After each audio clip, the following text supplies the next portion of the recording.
We've all heard it, right? You never get a second chance to make a first impression. It's one of those sayings that just feels true. But have you ever stopped to think about how fast that impression actually happens? Well, today we're going to dig into the science of it.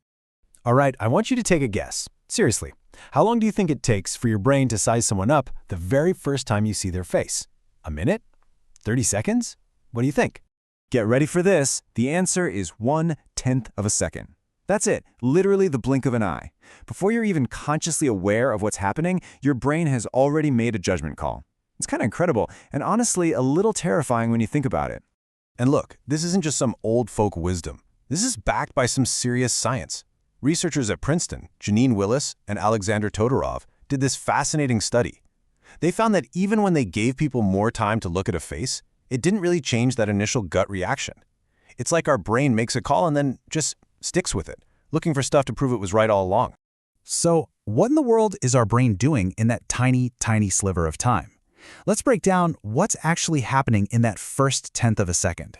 In that single instant, we're making these huge judgments about really complex things.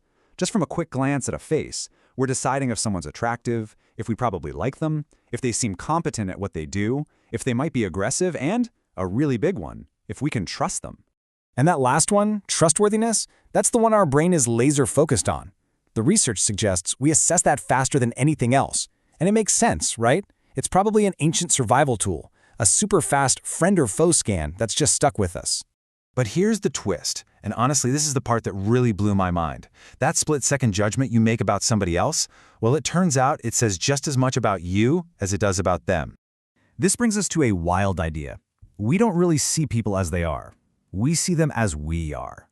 A study in the journal PLOS One found that our own personal baggage, our gender, our personality traits, acts like a filter, coloring how we see everyone else.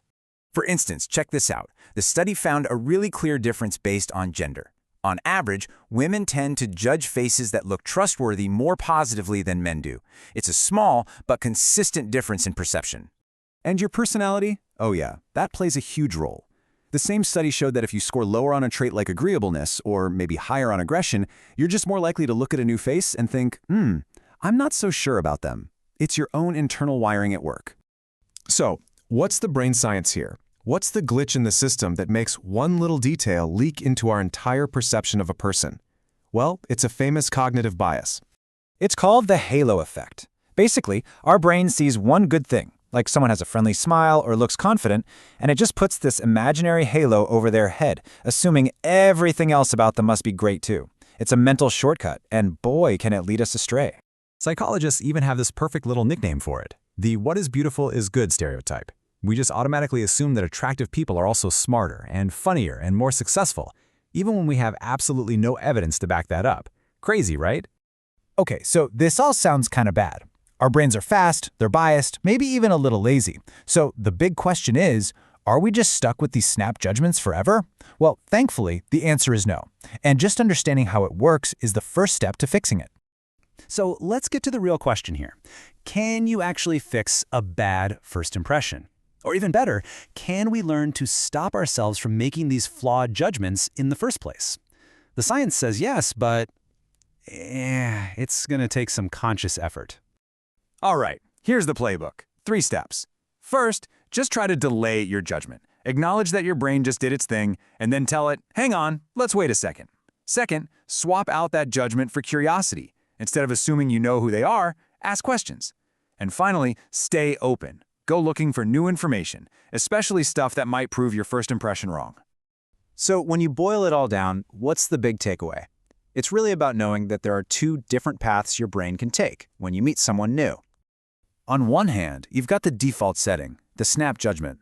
It's fast, it's automatic, and yeah, it's usually biased. But on the other hand, you have the choice to do a mindful assessment. It's a little slower, sure. It takes deliberate work. But you end up with a much fairer and way more accurate impression of a person. The power of that first 1/10 of a second is undeniable. We know that. But the power to look beyond it, to lead with curiosity, and to give someone a real, genuine second chance, well, that's entirely in your hands. So, the only question left is, whose first impression will you reconsider today?